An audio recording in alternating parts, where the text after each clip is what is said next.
आज हम भगवद गीता के अध्याय 3 के श्लोक संख्या 29 पर विचार करेंगे। तो आइए देखते हैं इस श्लोक में भगवान श्री कृष्ण क्या कह रहे हैं। प्रकृति के गुणों से अत्यंत मोहित हुए मनुष्य गुणों में और कर्मों में आसक्त रहते हैं। उन पूर्णतया न समझने वाले मंद बुद्धि अज्ञानियों को पूर्णतया जानने वाले ज्ञानी विचलित न करें। भगवान कह रहे हैं कि जो प्रकृति के गुणों से सम्मोहित हो जाते हैं उनकी गुणों में और कर्मों में आसक्ति हो जाती है। प्रकृति के मुख्य 3 गुण हैं, सत्व, रज और तम। तो भगवान कह रहे हैं कि जो प्रकृति के गुणों से सम्मोहित हो जाते हैं उनकी गुणों में और कर्मों में आसक्ति हो जाती है। और अगले ही क्षण फिर से बोलते हैं कि जो पूरी तरह समझने वाले हैं, जिन्होंने पूरी तरह जान लिया है। क्या जान लिया है? प्रश्न उठता है कि क्या जान लिया है। इस प्रश्न का उत्तर पिछले श्लोक में था, 27 और 28 श्लोक में। उसमें भगवान ने बतलाया कि जो व्यक्ति यह समझ लेता है कि कर्म करने वाला वह स्वयं नहीं है बल्कि गुण ही गुणों में बरत रहे हैं, जो यह जान लेता है वास्तव में वही गुण और कर्म के विभाग के तत्व को जान लेता है। उसे भगवान तत्ववेत्ता कहते हैं। वास्तविक रूप से वही तत्व को जानता है। वही जानता है कि गुण और कर्म ही कार्य कर रहे हैं। कार्य करने वाला वह स्वयं नहीं है, वह अकर्ता है। तो भगवान कहते हैं जो यह जान लेता है वही पूरी तरह जानने वाला है। तो जिसको पूरा ज्ञान हो चुका है उसको, जिन्हें पूरा ज्ञान नहीं हुआ है उन्हें विचलित नहीं करना चाहिए। बहुत महत्वपूर्ण बात है, लेकिन देखा जाए तो ऐसा लगेगा मानो कृष्ण कुछ उल्टी बात कह रहे हैं। मतलब जो ज्ञानी है वो अपना ज्ञान कम बुद्धि वाले, मंद बुद्धि वाले अज्ञानियों को ज्ञान न दे, विचलित न करे। देखने में बिल्कुल उल्टी बात लगती है कि ऐसा भगवान क्यों कह रहे हैं, लेकिन बात उल्टी नहीं है। बात सरल और सीधी है। ऐसा देखा गया है कि जिनको भी ज्ञान मिलता है वो सबसे पहले ज्ञान बांटने निकल पड़ते हैं।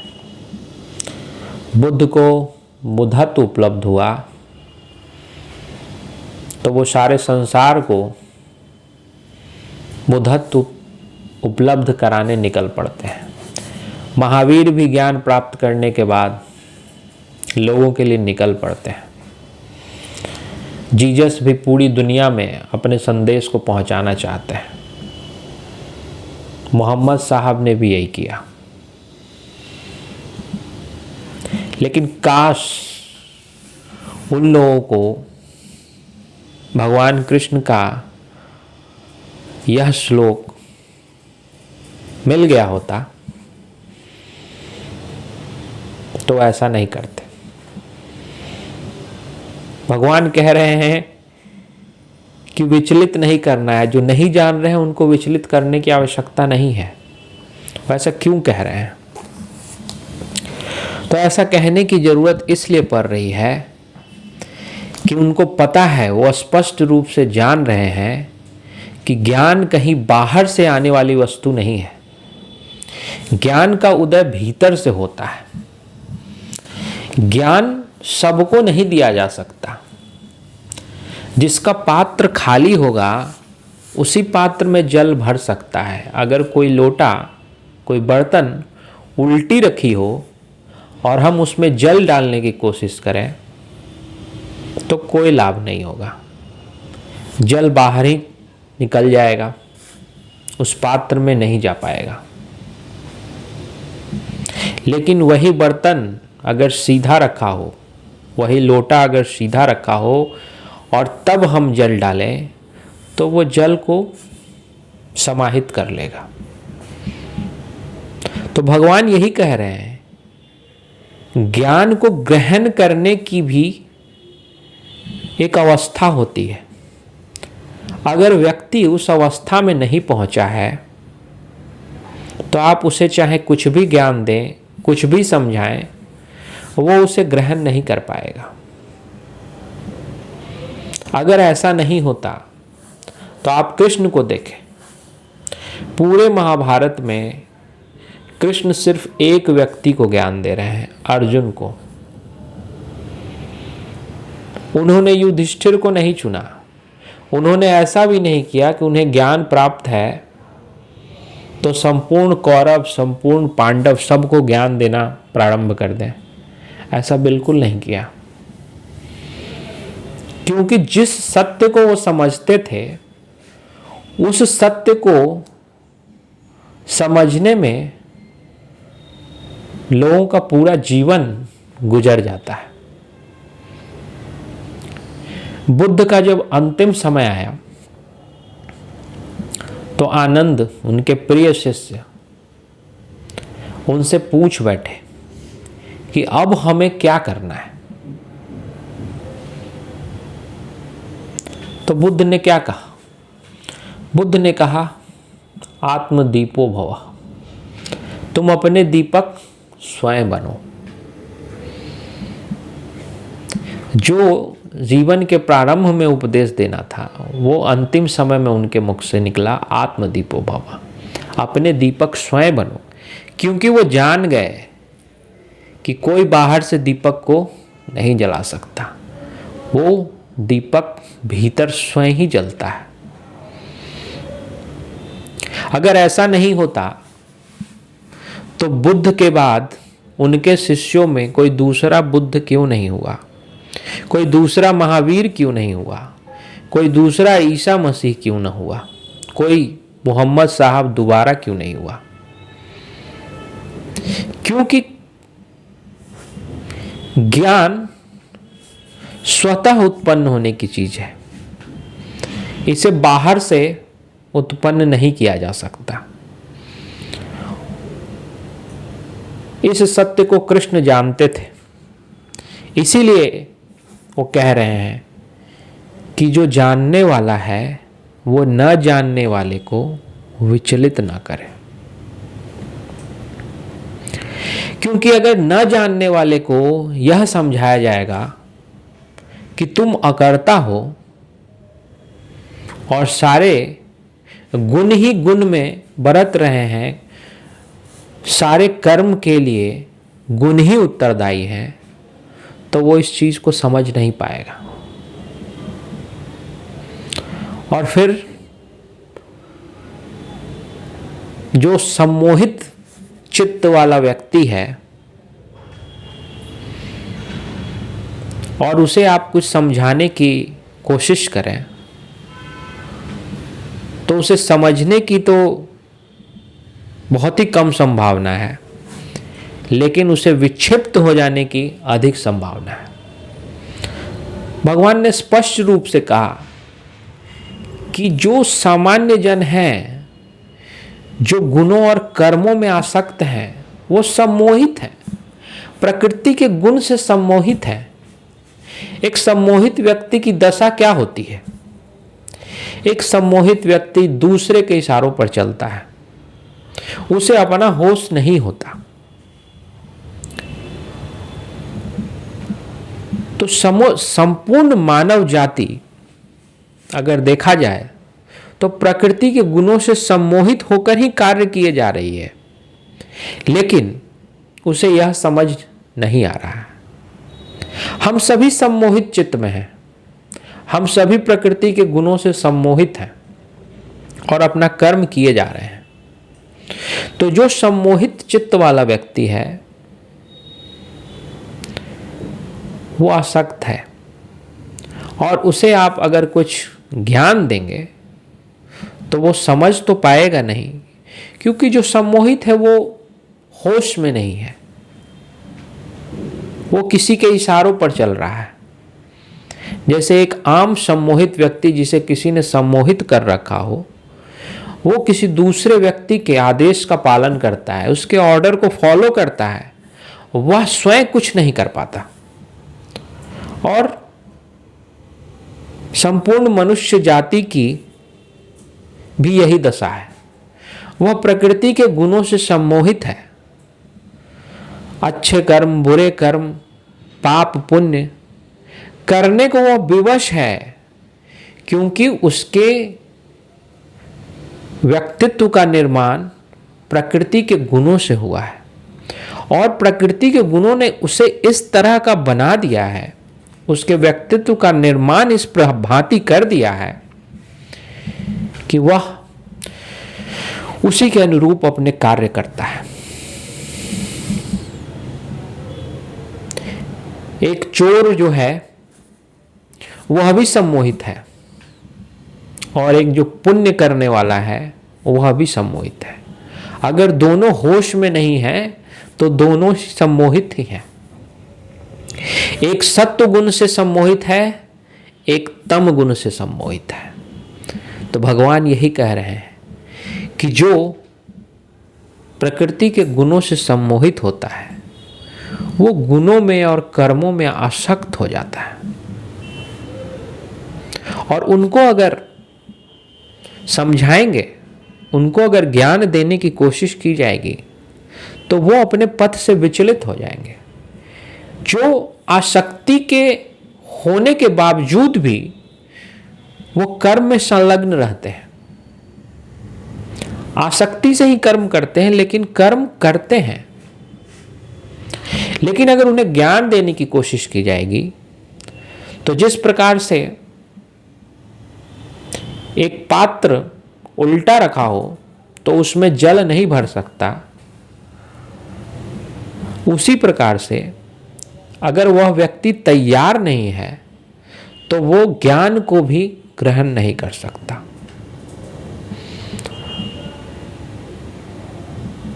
तो क्या होगा? तो फिर उसमें भ्रम पैदा होगा। अगर एक तत्ववेत्ता कहेगा कि तुम अकर्ता हो, तुम कोई कर्म नहीं कर रहे हो, यह बात सम्मोहित चित्त वाले व्यक्ति को समझ में नहीं आएगी। वो बस इतना ही समझेगा कि वो करता नहीं है, वो कर्म नहीं कर रहा है। हो सकता है वो कर्म करना ही छोड़ दे, क्योंकि वो फिर अपनी प्रकृति से लड़ने लगेगा। वो अकर्ता भाव में नहीं जाएगा, बल्कि प्रकृति के जो गुण जिससे उसके व्यक्तित्व का निर्माण हुआ है वह उससे ही लड़ने लगेगा, और फिर बड़ी विक्षिप्तता वाली स्थिति उत्पन्न हो जाएगी। इसलिए भगवान कह रहे हैं कि ज्ञानी को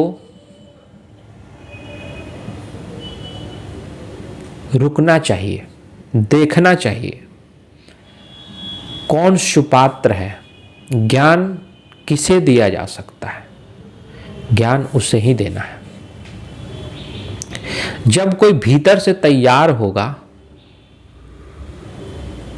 तभी वो ज्ञान को ग्रहण कर सकता है। इसलिए भगवान कह रहे हैं कि पूरी तरह जानने वाला, पूरी तरह न जानने वाले, अल्प बुद्धि, मंद बुद्धि अज्ञानियों को अपने पथ से विचलित न करें, क्योंकि बेचारे आसक्त होने पर भी, सम्मोहित होने पर भी कम से कम वो अपने कर्म तो कर रहे हैं। अपने गुणों के वशीभूत होकर भी वे कर्म में संलग्न तो हैं ही। और भगवान इस अध्याय में यही समझा रहे हैं कि ज्ञान श्रेष्ठ है, फिर भी कर्म करना आवश्यक है। अगर तुम कर्म कर रहे हो तो तुम सही मार्ग पर हो, और अगर तुम यह जानते हुए कर्म कर रहे हो कि तुम अकर्ता हो, वास्तव में तुम कर्म कर नहीं रहे हो, तब तो वो श्रेष्ठतम मार्ग है।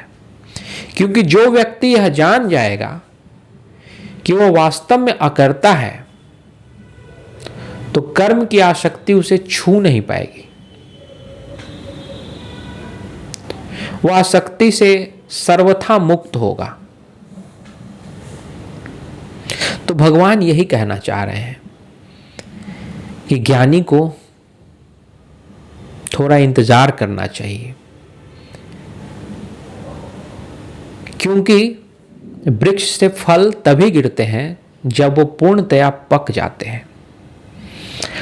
अगर कच्चे फल को तोड़ने की कोशिश भी की जाएगी तो उनमें वो मिठास नहीं होगी, उनमें वो स्वाद नहीं होगा जो खुद से पके हुए फल के वृक्ष से टूटकर गिरने के बाद जो मिठास आती है, वो मिठास कच्चे फलों को तोड़ लेने में नहीं होगी।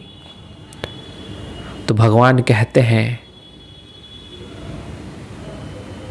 कि ज्ञानी पुरुष को इंतजार करना चाहिए कि कौन तैयार है उस ज्ञान को ग्रहण करने के लिए। अगर कोई तैयार है, कोई सुपात्र है, तो कोई आवश्यकता नहीं है कि लाखों अनुयायी हों, लाखों शिष्य हों, इसकी कोई आवश्यकता नहीं है, एक शिष्य भी काफी है। भगवान कृष्ण ने लाखों शिष्यों को ज्ञान नहीं दिया, मात्र अर्जुन को ज्ञान दिया। और एक अर्जुन, मात्र एक अर्जुन उस महाभारत के युद्ध के परिणाम को परिवर्तित करने के लिए काफी था। मात्र एक अर्जुन ने पूरे युद्ध की दशा और दिशा बदल दी। तो ज्ञान के लिए सुपात्र का होना आवश्यक है। ज्ञान इतनी सस्ती वस्तु नहीं कि हम उसे चौराहे पर बांटते चलें। ज्ञान को संजोने की क्षमता जिसमें होगी, ज्ञान उसके लिए ही है। तो भगवान यहां पे सावधानी पूर्वक अर्जुन को सचेत कर रहे हैं कि पूरी तरह जानने वाले ज्ञानियों को, अल्प बुद्धि पूरी तरह न जानने वाले ज्ञानियों को विचलित नहीं करना चाहिए। उन्हें उस पथ पर धीरे धीरे आना होगा, उस पथ पर आने का इंतजार करना चाहिए। अगर कोई नहीं मिलता है तो ज्ञानी को इंतजार करना चाहिए। एक शिष्य भी काफी है, कोई आवश्यकता नहीं है लाखों करोड़ों लोगों को समझाने की। अगर समझने के कोई योग्य होगा तो ज्ञान उसमें आराम से उतर जाएगा, स्वतः उतर जाएगा।